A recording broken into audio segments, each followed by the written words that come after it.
All right, let's close this out with some Combine winners and losers. Before we do that, here's the latest big board. Do I make the Combine loser list? I assume I do. After that, you were a winner because the rumor column was great. But, boy, we didn't know about this. The definitive Stefanski blunder. Yeah. I will say this, though. Give me credit, though. Because I No, could have No. I'm going to Absolutely not. ask for credit on one thing. I didn't have to play the clip. I could have it could have just been. It's good. It's good content. Good Yeah, organic it is content. All right, so you see the top 10 here. A couple winners at the Combine. Roma Dunze, what a year it's been for him. Ends up running a 4.45 40 at 6'3", 212 pounds. Dunze is everybody's favorite interview athlete. Comes in as wide receiver 3 for me. Another guy that you will see shortly on this list is Brian Thomas Jr. out of LSU.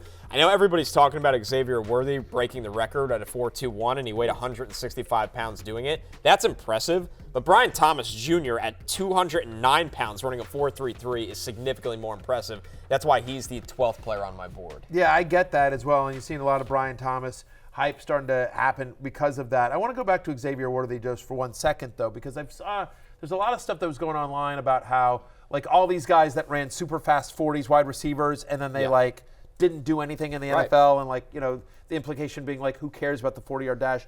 And I get that on some level. I mean, Jerry Rice run like a 4.6 or something? That's the most notable one. Yeah. But the fact of the matter is that a lot of the guys that, ran really fast 40s were not accomplished college wide receivers. Xavier Worthy was. He absolutely was. He was somebody that when you start this process last summer, he's on every list you have. He was a top 10 wide receiver for me going into the season as a prospect. Yep. And he never wavered from that. I've had him really in round. I still do have him in round 2. He's going to go round 1. I think his play strength needs to increase. Obviously, playing at 165 pounds, you're worried about when guys get hands on him. But if you can give him free releases, and we saw this with Tank Dell last year, and Worthy, obviously, world-class kind of speed. Yeah. He's a legitimate NFL prospect. And that's why he gets the first round bump because of the 40, but he's a legitimate round 2 prospect based on talent. Right, there you go. And I mean, some of the guys that you saw on that list there, like Darius Hayward-Bay and John Ross and track athletes. Yeah. He's not just a track athlete. I actually think his tracking is phenomenal, tracking the deep ball. Yeah. He's a legitimate wide receiver. Yep. Let's talk about a couple of these other receivers in particular. Where do you think Ladd McConkey out of Georgia is going to go, who's also another winner out of the Combine? I think right in round 2. I mean, he's a guy that had a great Senior Bowl. He's constantly gets open. Him and I talked about this at the Combine. He gets kind of pigeonholed as a slot. He played outside at Georgia this year. He plays inside. He plays outside. He's got good vertical speed, 4.3, 940, 6 foot, 186 pounds. Knows how to separate, knows how to simply catch the ball, track the ball. He is a high floor wide receiver with really good athleticism. I think he's locked into the top 50. One of the trendy names that's coming out of the Combine with among fantasy Twitter is Ricky Pearsall. Yeah, Pearsall, I mean, another guy that's just had a great season for Florida, over 900 yards. I thought he was the best wide receiver at the Senior Bowl, him and Roman Wilson. And Pearsall's another guy. You look at the testing, I mean, he had the best 3-cone time, which is very important for wide receivers. He jumps 42 inches in the vert. That's amazing. 4.4, 140. He's another dude that just great releases off the line of scrimmage. He's great without the ball. He's great with the ball. He had the best hands at the Senior Bowl. You look at some of the catches he made for Florida, he's reliable. So Pearsall, right in the mold of McConkey, they're both going in the top 50. Okay. Not much buzz about running backs, obviously, in this class, certainly relative to the wide receivers. But what about Tyrone Tracy Jr. out of Purdue, who tested well? This is my sleeper in the draft. I feel like nobody cared about him all year. He actually went to Iowa as a wide receiver. He transfers to Purdue to play running back from an old coach that was trying to recruit him as a running back. He wanted to play wide receiver.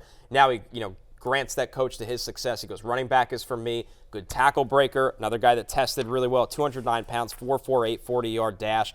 Really tested well in everything. He's going to get on the field early because he can block. He blocked at wide receiver for Iowa for so long. He can catch the ball. True 3-down player. And I know teams are on this guy. Analysts, I have not seen much love for him. A Shrine Bowl guy. I think he could sneak into the 3rd round. Okay. And obviously it's all about opportunity as well. All right, Connor, give us a couple of guys that hurt their stock at the Combine. It doesn't always, there are people that have had, there are many players that have had bad Combines that ultimately then wind up as very productive pros, but who's some guys that stock down? Yeah, 3 quick ones for me. One, I loved Troy Franklin, and I still have him in my top 30, but when you come in at 176 pounds and then you run 4.41, which is really fast, it felt like Jalen Hyatt last year. Jalen Hyatt was, he's going to come in under 180 pounds, which is concerning, but he'll probably run 4.3 flat. I thought the same thing with Troy Franklin, and he didn't do that. And then you look at him going through the drills. He didn't look comfortable catching the ball. I like Troy Franklin a lot, but a disappointing showing for the combine for a guy that if you're going to come in light, you got to fly. And he came in light, and he ran good, but not what was expected. How about Audric Estime from Notre Dame, the running back that was one of the best tackle breakers in the country at 221 pounds? You ran a 4.71. It's not that you're not going to get drafted, but there's not a lot of running backs that run in the 4.7s and go on to be really productive NFL backs. So that's a brutal one for him. And then Jatavion Sanders, the tight end out of Texas, his traits, everything that's based on him being a special prospect is his speed. He ran almost a 4.7 at 245 pounds. That's slow for a pass-catching tight end. Not an inline tight end, not a blocking tight end. So Jatavion Sanders had a chance to go in the top 40. That's not happening now after the combine. Okay. You interviewed a ton of prospects. Yeah. Last question for me here, Connor. You interviewed a ton of prospects at the combine. I know they're all up on the NFL on NBC YouTube channel, right? Check them all out. Is there one guy that you sat down with that you just absolutely loved? Yeah, Jalen Polk, the wide receiver from Washington. He is just different. All the Washington guys were great. You could see why that team shocked the country this year and made it to the national title game. They were big-time underdogs throughout the entire season. Polk is not appreciated as much because Rome Odunze, understandably, gets a lot of attention. Michael Penix gets a lot of attention. Polk does and he tested really well, Polk, but he does the things you can't quantify on paper, and it's going over the middle, making the tough catches, great hands, fearless, great energy guy. You really meet him, and you're like, oh, okay, this is the dude in the room that everybody kind of lights up over. Polk reminds me a lot of Chris Godwin, and I think he's going to go on day 2 of the draft, and I think he'll be honestly one of the biggest sleepers going into next year out of this deep wide receiver class. Okay. I love Is this the best wide receiver class there's ever been? Yeah, I mean, the year with Chase and Waddle and Devon, that group was special, but this is deeper. Yep. That's the difference. Yep. I mean, we're going to have 3 wide receivers in the top 6, potentially. Right. And then Brian Thomas Jr., Adonai Mitchell, Xavier Worthy, they're all going in the first round. Yep. And then day 2, when we're taping our reaction videos, it'll be like a wide receiver every other pick. Yep.